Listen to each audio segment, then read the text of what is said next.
जानेवारीत होणाऱ्या राम मंदिराच्या उद्घाटन प्रसंगी अयोध्येत कोण येणार, कुणाला आमंत्रण, कुणाला नाही, अयोध्येत नेमकी काय तयारी सुरू आहे, नियम काय असतील, अशा प्रत्येक गोष्टीची सध्या चर्चा होते. आणि याच दरम्यान चर्चांच्या केंद्रस्थानी आल्यात सोशल मीडियावरच्या 3 पोस्ट. पहिल्या पोस्टमध्ये एक व्हिडिओ आहे ज्यावर लिहिलंय, जटायू का झुंड पहुंचा अयोध्या, विलुप्त गिद्ध अचानक कहां से आ गए अयोध्या. आणि या व्हिडिओत आपल्याला दिसतोय गिधाडांचा एक थवा. दुसऱ्या पोस्टवर लिहिलंय, विलुप्त हो चुके जटायू वंशज गिद्धो आपका अयोध्या में पुनः स्वागत है. या पोस्टमध्ये झाडावर बसलेली 2 गिधाडं दिसत आहेत. तर तिसऱ्या पोस्टमध्येही जटायू अयोध्येमध्ये आल्याची कॅप्शन लिहून एका गिधाडाचा फोटो शेअर करण्यात आलाय. राम मंदिराचं उद्घाटन होतंय म्हणून ही सगळी गिधाडं अयोध्येमध्ये आली आहेत. रामभक्त असणाऱ्या जटायूचे हे वंशज आपली भक्ती सिद्ध करत आहेत. राम मंदिराचं उद्घाटन होतंय म्हणून लुप्त झालेली गिधाडं अयोध्येमध्ये आली आहेत असे कित्येक दावे सोशल मीडिया आणि बातम्यांमधून करण्यात येत आहेत. पण रामायणातल्या महत्वाच्या पात्रांपैकी एक असलेला जटायू नेमका कोण होता?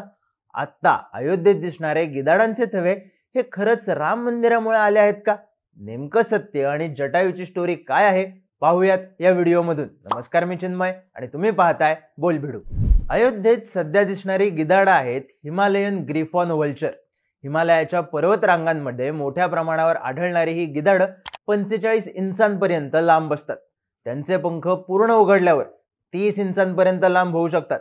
बर्फाळ प्रदेशात राहत असताना थंडीपासून संरक्षण व्हावं म्हणून त्यांच्या पायांवर मांडीपासून खाली जास्तीची पिसं असतात. पांढुरक्या रंगाच्या मानेवर केसांचा थर असतो. International union for conservation of nature या संस्थेनं लुप्त होणाऱ्या प्रजातींच्या यादीत हिमालयन ग्रिफॉन व्हल्चरला रेड लिस्ट मध्ये टाकलं आहे. म्हणजेच ही गिधाडं लुप्त होण्याच्या मार्गावर आहेत. पण मग ही लुप्त होणारी प्रजाती अचानक अयोध्येमध्ये कशी काय दिसायला लागली? तर याचं कारण आहे स्थलांतर.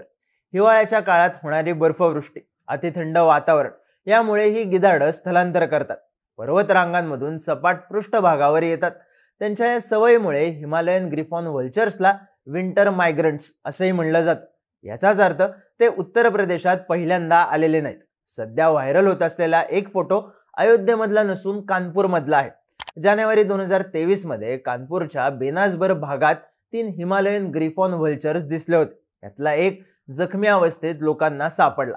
तेव्हा त्याचे फोटो काढून ते जटायू म्हणून व्हायरल करण्यात आले होते. लोकांनी त्याला पकडून ठेवण्याचे प्रयत्नही केले होते. हिमालयन ग्रिफॉन व्हल्चर्स फक्त उत्तर प्रदेशमध्येच नाही तर 2018ला तमिळनाडूमध्ये, 2020ला सिंगापूरमध्ये आणि 2021ला महाराष्ट्रामध्येही दिसले होते. त्यामुळे त्यांचं पठारी प्रदेशात येणं हा त्यांच्या स्थलांतराचा भाग आहे. त्यातही एखाद्या ठिकाणी त्यांना मांस मिळत असेल तर त्यांचा थवा तिथे येण्याची शक्यता निश्चितच वाढते असं पक्षी तज्ञांचं मत आहे. पण या पोस्टमध्ये गिधाडांना जटायूचे वंशज असं म्हणलं गेले. निसर्गाच्या अन्नसाखळीत स्वच्छता दूत म्हणून ओळख असलेले, अन्नसाखळी सुरू ठेवण्यात महत्वाचा रोल असलेल्या या गिधाडांचा जेव्हा जेव्हा उल्लेख होतो तेव्हा तेव्हा जटायूचाही उल्लेख होतो. जटायू हे रामायणातलं महत्वाचं पात्र. रावणाच्या तावडीतून सीतेला वाचवण्यासाठी बलिदान देणारा प्रचंड मोठा रामभक्त पक्षी. अगदी अयोध्येतही जटायूचा पुतळा उभा राहतो जो गिधाडाच्या आकाराचा आहे. पण जगातला सगळ्यात मोठा पक्षाचा पुतळा म्हणून जो जटायू पुतळा ओळखला जातो तो दिसतो गरुडासारखा. मग जटायू गरुड होता की गिधाड? याचं उत्तर शोधताना आपल्याला वाल्मिकी रामायणाचा संदर्भ लक्षात घ्यावा लागतो. अरण्यकांडामध्ये लिहिल्यानुसार राम, लक्ष्मण आणि सीता वनवासात असताना पंचवटीला पोहोचले तेव्हा रामानं जटायूला पाहिलं. तेव्हा जटायूनं रामाला आपली ओळख गिधाडांचा राजा अशी करून दिली. तुझे पिता राजा दशरथ यांना मी एका युद्धात मदत केली होती. ते माझे मित्र आहेत. त्यामुळे रामा, तू मला मुलासारखाच आहेस असं म्हणत जटायू पंचवटीमध्येच वास्तव्याला थांबला. त्यानंतर जेव्हा रावणानं सीतेला पळवून न्यायचा प्रयत्न केला तेव्हा जटायूनं सीतेच्या सुटकेसाठी रावणाशी लढाई केली, ज्यात रावणानं जटायूचा पंख कापला. त्यामुळे जटायू जमिनीवर कोसळला. पण राम सीतेचा शोध घेत आला तोपर्यंत जटायूनं प्राण सोडले नाहीत. आणि रामाला रावण सीतेला घेऊन कुठल्या दिशेला गेला हे सांगून प्रभू रामाच्या हातातच प्राण सोडले. त्यानंतर रामानं जटायू आपल्याला पित्या समान आहे असं म्हणत जटायूचे अंतिम संस्कार केले. वाल्मिकी रामायणात लिहिलेली ही गोष्ट आपल्याला पिक्चर आणि चित्रांमधून दिसत आली आहे, ज्यात जटायूचं रूप हे गिधाडाचं दाखवण्यात आलंय. मग जटायूचा उल्लेख गरुड म्हणूनही का केला जातो? जटायू या पात्राबद्दल तुम्ही माहिती शोधली तर तुम्हाला दिसेल की जटायूचा काका होता विष्णूचं वाहन गरुड किंवा गरुडा. त्यामुळे जटायू ही गिधाड नसून गरुड असल्याची चर्चा होते. पण याबद्दलही दोन गोष्टी सांगण्यात येतात. पहिली गोष्ट, जटायूच्या वडिलांच्या जन्माबद्दल महाभारतात असलेला उल्लेख. जटायूचे वडील अरुणा हे कश्यप ऋषींचे पुत्र. कश्यप ऋषींना विनाता आणि कद्रू अशा दोन पत्नी होत्या. कद्रूनं 1000 नागांना जन्म दिला तर विनातानं 2 पक्ष्यांना. त्यात जटायूचे वडील अरुणा यांचा वेळेआधीच जन्म झाला, त्यामुळे ते काहीसे कृश होते. तर वेळेत जन्म झाला तो गरुडाचा, त्यामुळे जटायू आणि गरुड यांच्यात फरक असल्याचं कथांमधून स्पष्ट होतं. दुसरी गोष्ट म्हणजे रामायणातली अनेक पात्र ही ठिकाण आणि मान्यतेनुसार बदलत राहतात. म्हणजे काही ठिकाणी बाली हा वानर नाही तर अस्वल होता असं मानलं जातं. जटायूचं वर्णनही गिधाड किंवा गरुड असं केलं जातं. महाराष्ट्रात नाशिकच्या जवळ सर्वतीर्थ टाकेद नावाचं देवस्थान आहे. इथंच राम आणि जटायूची भेट झाली आणि गोदावरीच्या काठावर रामानं जटायूचे अंत्यसंस्कार केले असं मानलं जातं. या ठिकाणी असलेली जटायूची मूर्ती गरुडासारखी आहे.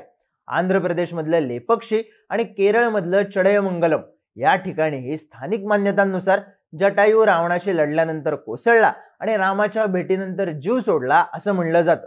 लेपक्षी इथंही जटायूची मूर्ती गरुडासारखी आहे आणि चडयमंगलम मध्ये जगातलं सगळ्यात मोठं पक्षाचं शिल्प असलेलं जटायू स्कल्पचर बांधण्यात आलंय. ते सुद्धा एकच पंख असलेल्या गरुडासारखं दिसतं. साहजिकच जटायू गिधाड नसून गरुड असल्याची मान्यता ठिकाणं लोककथा यानुसार बदलत राहते.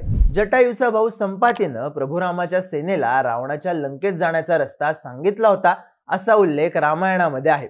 पण काही ठिकाणी संपाती गरुडाच्या रूपात दिसतो तर काही ठिकाणी गिधाडाच्या. हे सगळे संदर्भ लक्षात घेतले की गरुडांना जटायूचे वंशज म्हणायचं की गिधाडांना याचं ठोस उत्तर मिळत नाही.